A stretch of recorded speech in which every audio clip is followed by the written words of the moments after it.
Hello, I'm Naomi and welcome to the International Day of Trans Visibility. I thought, what better way to celebrate visibility by looking at some of the picture books I've got, and these are all picture books in my collection that I've collected over some time that are trans affirming. Now, I'm going to have a go at the Trans Rights Readathon 2024 bingo. I'll put the card here. But there's 24 prompts, and I don't think I'm going to make all of them. So, From the Stars in the Sky to the Fish in the Sea by Kai Cheng Tom and illustrated by Wayant Lee and Kai Yun Jing, is a beautiful watercolour adventure about finding identity. So we've got this child who can't decide what they should be. Boy or girl, bird or fish, cat or rabbit, tree or star. So the baby looked a little like everything. They look very strange. But at the core of this, we've got the mother's love that holds everything together. And I love this mother's words. Whatever you dream of, I believe you can be. From the stars in the sky to the fish in the sea. You can crawl like a crab or with feathers fly high. And I'll always be here. I'll be near standing by. And you know that I'll love you till the day that I die. And so you've got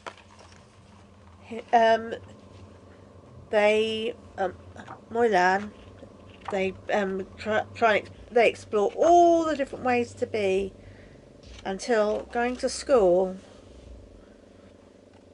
they find that the other children don't understand. So Melon comes home very upset, then tries going into school in a shell with spines, but that just leaves them lonely. And then they try fitting in and being like the other children, but find that means they're only fitting in one place. So they get very upset.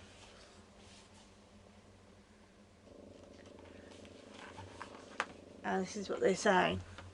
I wore feathers and stripes so the other children would think I was beautiful. But they thought I was weird. And then I wore a shell and a spine so that no one would pull or poke me. But they wouldn't talk to me.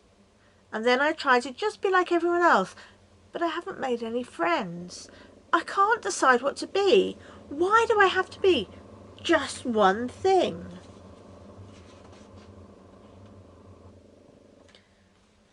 And mother, what I really like is the mother doesn't give any answer, just acknowledges that, yeah, it's hard, and that she loves them. Then the following day, Melon just goes as themselves, and just the selfness that they are attracts people, and they find other children that are like them, who are not one thing or the other.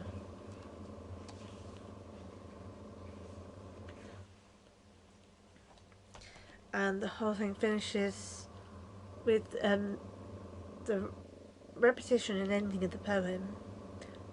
Whatever you dream of, I believe you can be. From the stars in the sky to the fish in the sea. You can crawl like a crab or with feathers fly high. And I'll always be here. I'll be near standing by. And you know that I'll love you till the day that I die. Whatever you dream of, I believe you can be, for you are my child, courageous and free. And I just love this book, the way this book weaves together the fantasy and the commonplace in these beautiful, rich watercolour illustrations. So, and this, you can see by the look of this that this book has been read many, many times. And this is It's Okay to Be Different from Todd Parr. And it is just beautiful, bright. I mean, we had a class that did paintings based on these of their own. It's Okay to Be Different. And it's just beautiful. In a completely different way to some of the other books I've got, because the pictures are so simple and the words are so simple, but actually they're so deep. I mean, it's okay to eat macaroni and cheese in the bathtub. Real deep stuff.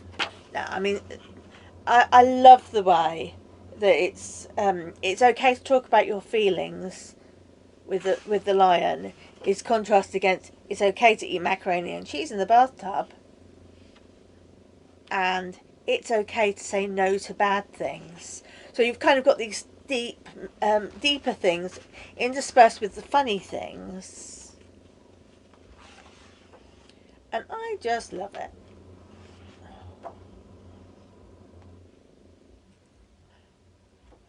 And the way and the reason I particularly put it into transgender visibility is it's okay to have different mums, it's okay to have different dads, it's okay to be adopted. I love it. In My Daddy's Belly is such a lovely story. It is the true story of Logan Brown, who actually were gained a lot of publicity back as a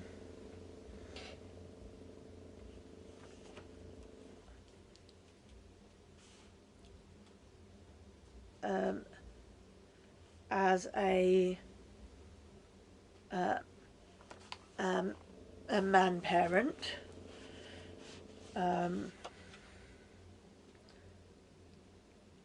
Yeah, it Logan got some publicity because he says he was struggling to find resources or information about transgender dads giving birth, encouraged him to tell the world his own story in the hope that it might help future fathers to be. And he starred on a magazine cover and also has a gorgeous baby. Right. Now, I think the artwork in this one doesn't particularly appeal to me, but I think it will definitely appeal to the Coco Melon generation. It's something very bright and lovely, very bright and human about the pictures. But I must say, the star always reminds me a little bit of sort of the Coco Melon style, or and it introduces the baby and her two daddies, Daddy B and Daddy L.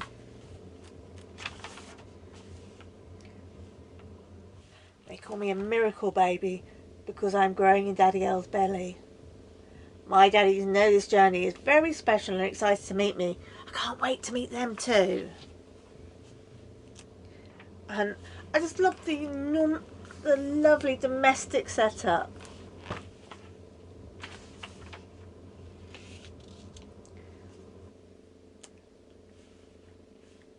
and real nice diversity. Daddy's friends and family were kind and supportive when they found out about me.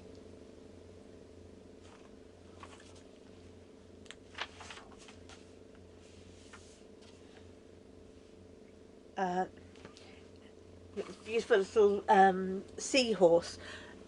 Of course, in seahorses, it is the male seahorse that incubates the eggs. So Daddy L and Daddy B wait and wait until one day. You got the, I was expected to go, I went pop, but no, I finally arrived, and she's just adorable little picture of her. And then real simple explanation of what transgender is. That means he doesn't feel like the gender he was born as. And we've got this lovely picnic of different kinds of families. You know, from single parent families, we've got a family with two mums, a family with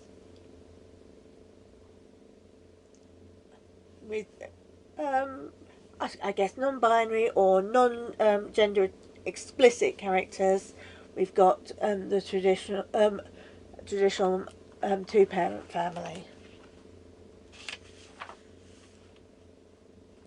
Daddy B is a drag queen. We dance and dress. We dress up and dance. It's lots of fun. Daddy L plays the guitar. He sings songs to help me fall to sleep. I love the way it's just sort of contrasts with, actually, this is Charles saying, well, I get something different from each of my parents. And it's just very loving. There's nothing. And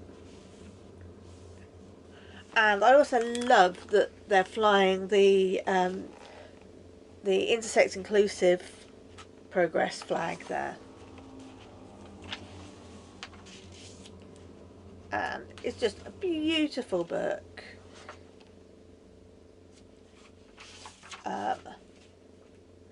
And there's quite nice little frequently asked questions here. Will this book turn my child transgender? You can't turn someone transgender. However, with conditions and laws in some countries creating a safer environment for transgender people to live their authentic selves without severe repercussions, many children feel safe enough to openly identify as transgender when they see representation in the media. So it's kind of explaining that the wider knowledge about transgender issues is not turning the kids trans. However, it's allowing them to express the trans that they always were. Very much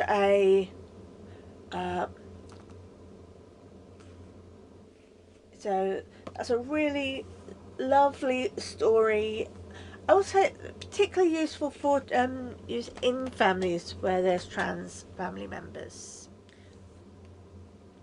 So this one was a new one to me, and because I was looking for the Latinx author, I did a little bit of a search,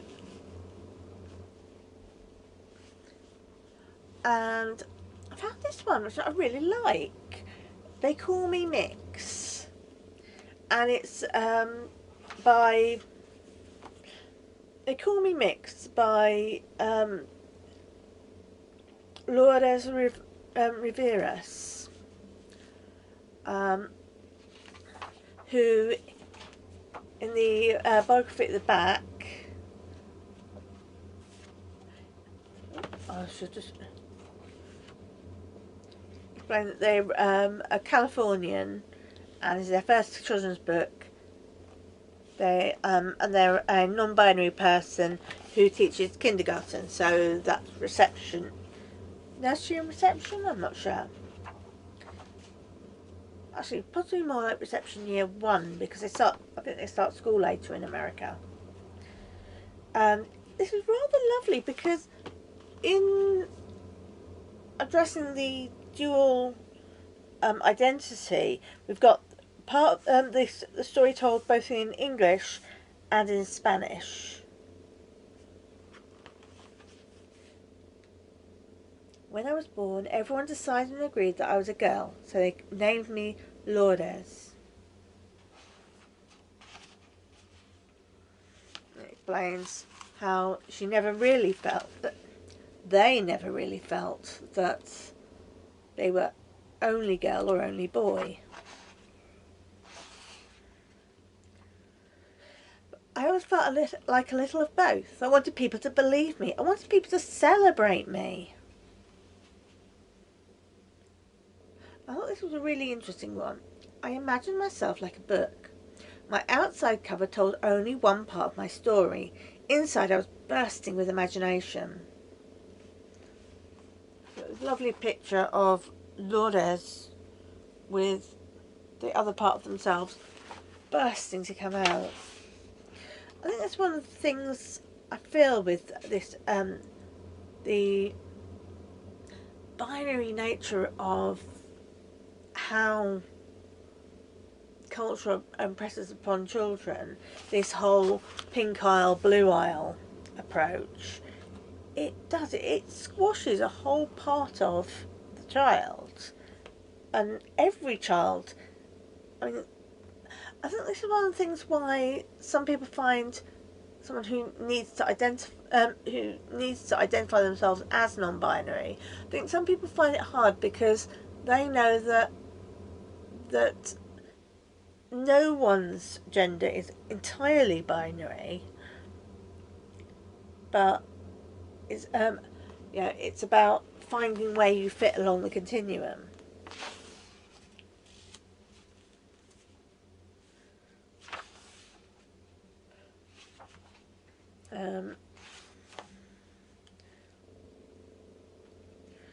And this recognising self as transgender as having a place, not a feeling that not belonging in either.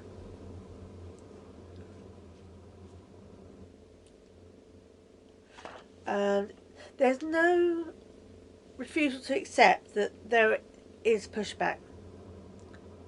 And some people cannot understand how it's possible for me to disagree with them and decide my own gender. They continue saying I'm a girl. They continue using the pronoun she for me. Sometimes they even use hurtful words towards me. They disregard how I feel and what I need.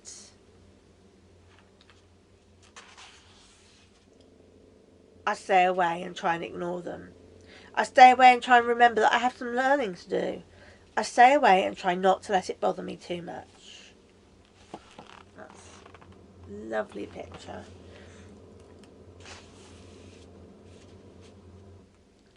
And yeah, this whole exploration of all different interests and their role as a teacher. I was exposing their children to gender diversity.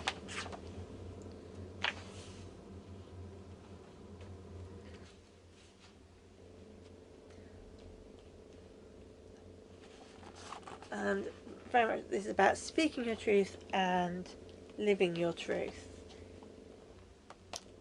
This is a slightly older book. This one I've had for quite a while.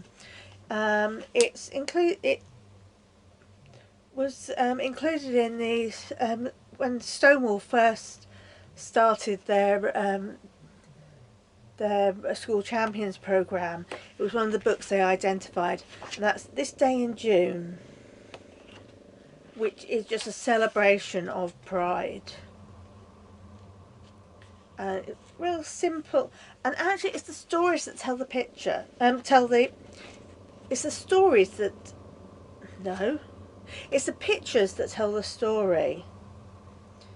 If you only had the words, you lose so much. This day in June, parade starts soon. Rainbow arches, joyful marches. But then you see the town getting ready and the motorbikes and just lovely. and it shows lots of the different groups that are linked. Now, even I didn't know all of this, so actually there is a reading guide. So the pictures serve as part of it, and then the reading guide gives more context with information on the Stonewall riots, and the use of the rainbow flag. So it says that most pride parades start with a contingent of lesbians riding motorcycles called the Dykes on Bikes. Lesbians have long been associated with motorcycles, sometimes as a stereotype and sometimes as a symbol of feminism and visibility. So you've got each part, you've got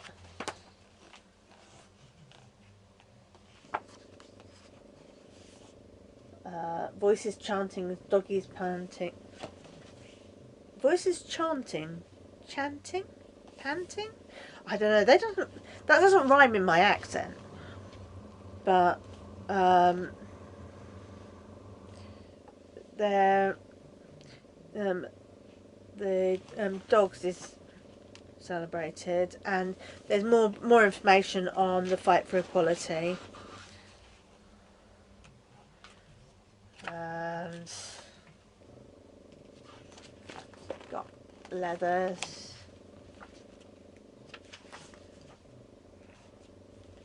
No. Artist painting still as sainting. Now, actually, I actually know someone who is a sister of I know a sister of perpetual indulgence, but I had when I first saw this, I didn't know anything about the Sisters of Perpetual Indulgence. But this is an order of LGBT nuns that formed in San Francisco in 1979. They wear exaggerated and campy nuns' habits and makeups to engage in outreach to LGBT groups, promoting human rights and a respect for diversity. They've sainted hundreds of people who have contributed to the acceptance of LGBT people. So that, even when I first saw this book, that was new to me.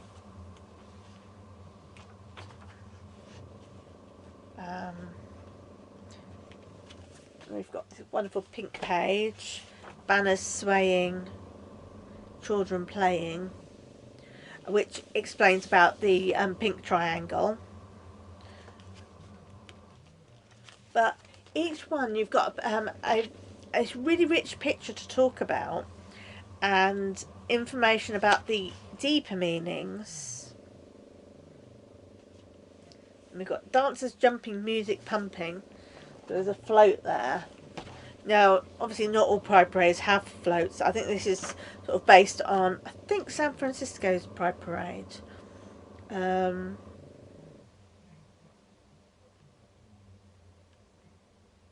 then we've got sidewalk shaking, tummies aching. I'm not sure. I suppose the tummies are supposed to be aching because of eating nice food.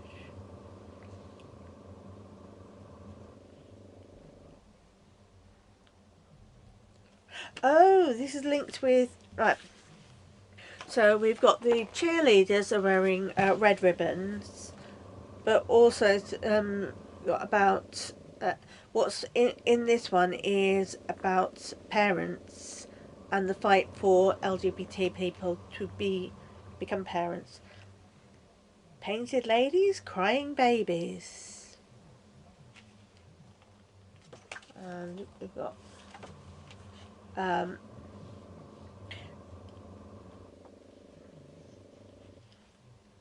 the painted lady refers to a row of colourful Victorian houses overlooking the Alabama Square in a neighbourhood in San Francisco. Yeah, so this is San Francisco's Pride Parade. Fancy dresses, flowing tresses. And what we've got here is drag queens,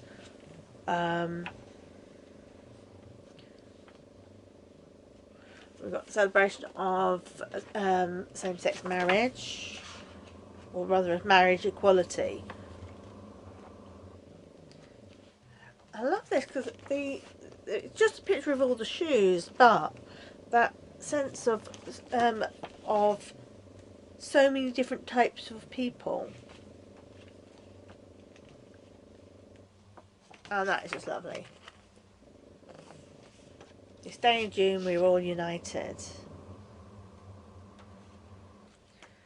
And I think that's one of those things to really remember at this time, when there is pushback from certain lesbian and gay groups to push back against trans acceptance, but that Pride has always been LGBT. Yeah, and if you lose trans acceptance within that, you lose so much of what makes Pride just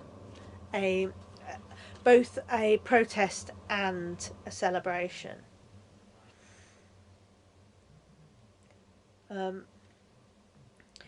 But this, the other thing about this book, which is rather nice, is that it's got sections on things that support for parents and caregivers for 3 to 5 year olds and 6 to 12 year olds and 13 to 18 year olds. This book is not and never was designed to be just for very small children.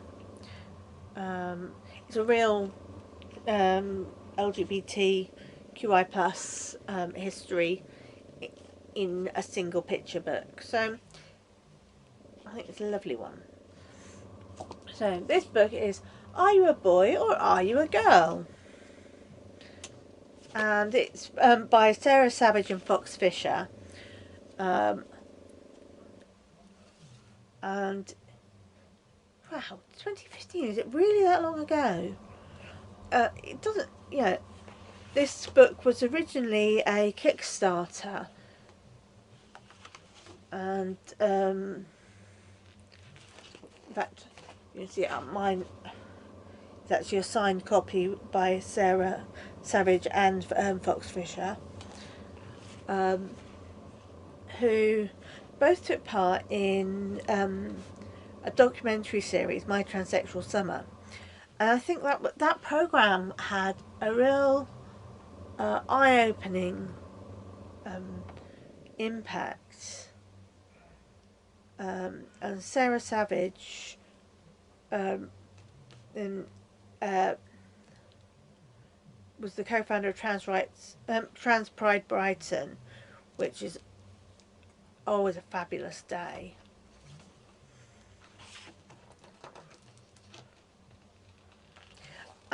This book is illustrated with really sort of quite simple, bright, childlike pictures. My name is Tiny and this is my family. Just moved to a new town because Dad got a job as a bus driver. And you can see their new house, the tree house. And them playing.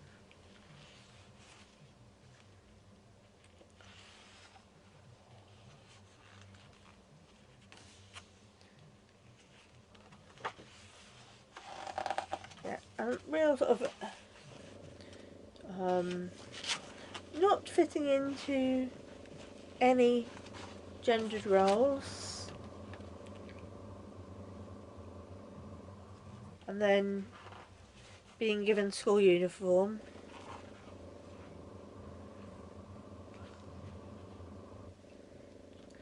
And then, of course, there's school.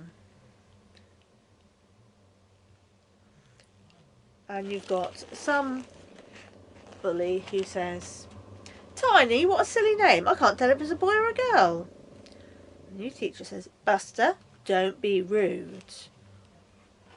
I like that, just shutting it down. and they've got the firefighters coming in, which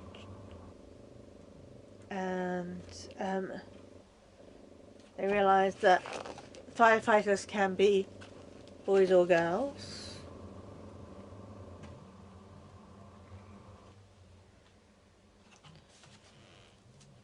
And again you get Buster saying, oh, football's for boys. But Charlie says, I don't think it matters who plays, as long as we're all having fun. And you can see this is a very distinctly British school, where school uniform is the polo shirts and trousers, or skirts, and that's very common in Britain. That school uniform is basically there to be very practical.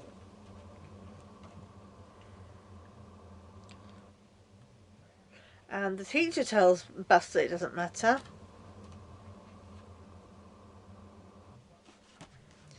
Then Tiny is making friends.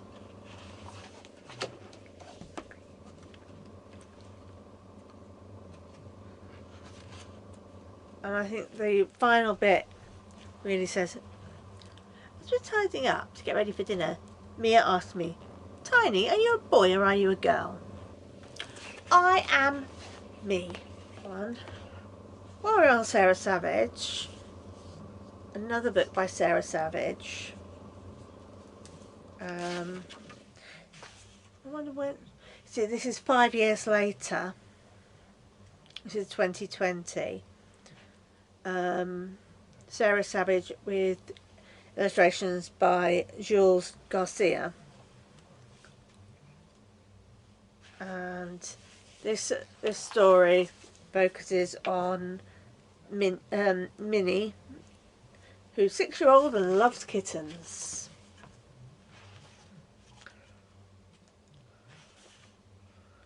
And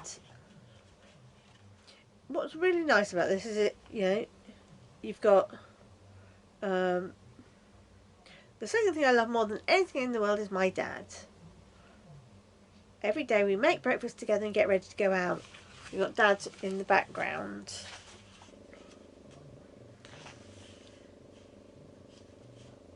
Oh, didn't I tell you? My dad's a she.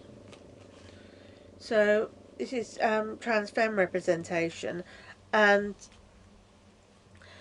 I think that's often the thing is if your dad is a woman, is she still your dad? My dad's name is Hayley. She used to be a he, but now she is a she. Last year she did this thing called transition. She grew her hair long, painted her nails in bright colours, and started wearing different clothes. But actually this, just the acceptance of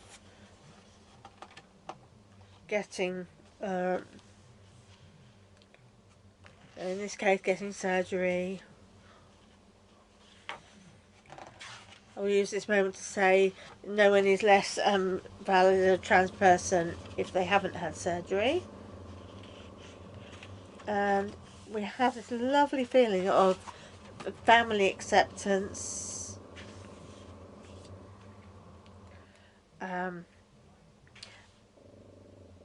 And this is a really nice little gentle thing about pronouns.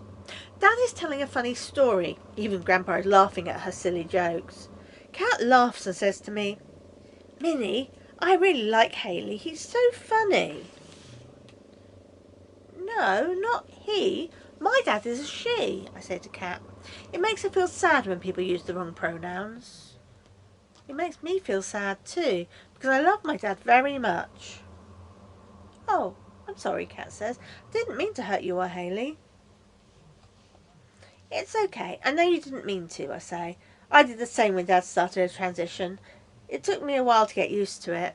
But now when anyone asks about Hayley, I loudly and proudly say, she's my dad. And I think it's just a really nice, simple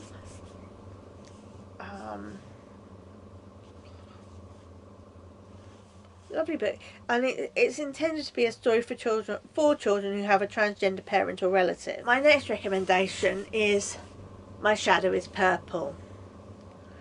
I think I've got a video already in my playlist of My Shadow is Pink, which is a trans femme representation.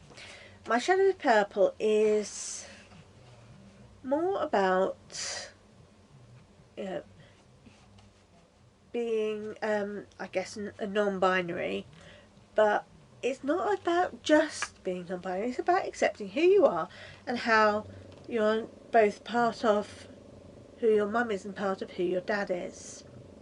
My dad has a shadow that's blue as a berry, and my mum's is as pink as a blossoming cherry. There's only those choices, a 2 or a 1, but mine is quite different. It's both, and it's none. If theirs are straight, then mine's a circle, and my shadow is different. My shadow is purple. So this is a book all in rhyming. My shadow loves playing with all sorts of toys, things loved by girls and things loved by boys. And this. I dance with the pinks as they turn and they spin. I play sport with the blues as they lose and they win. And I love this because you've got that sense of, fitting in and peacefulness about fitting in and liking lots of different things. Then you've got the school dance.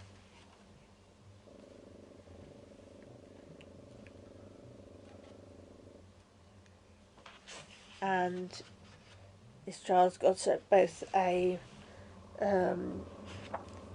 boy's dinner jacket and a beautiful skirt. But then there's that realisation that things are split right down in the middle. Blue shadows go left and pink shadows go right. Once we're split up, we'll kickstart this night. Everyone laughed as they head to their zones, and right in the middle, I'm left all alone. And then you've got both people trying to claim which side they should be.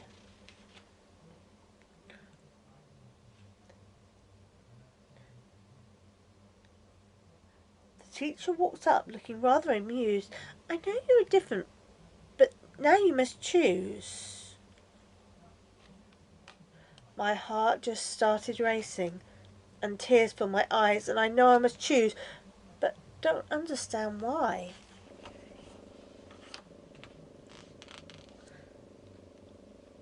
So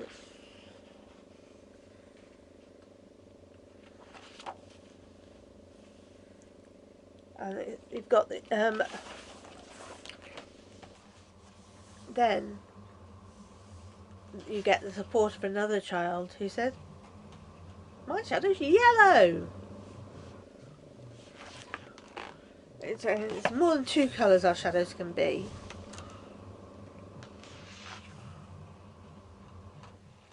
And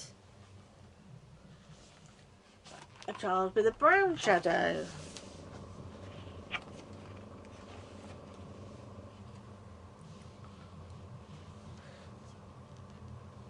So actually recognising that there are so many different ways to be and to express gender and identity.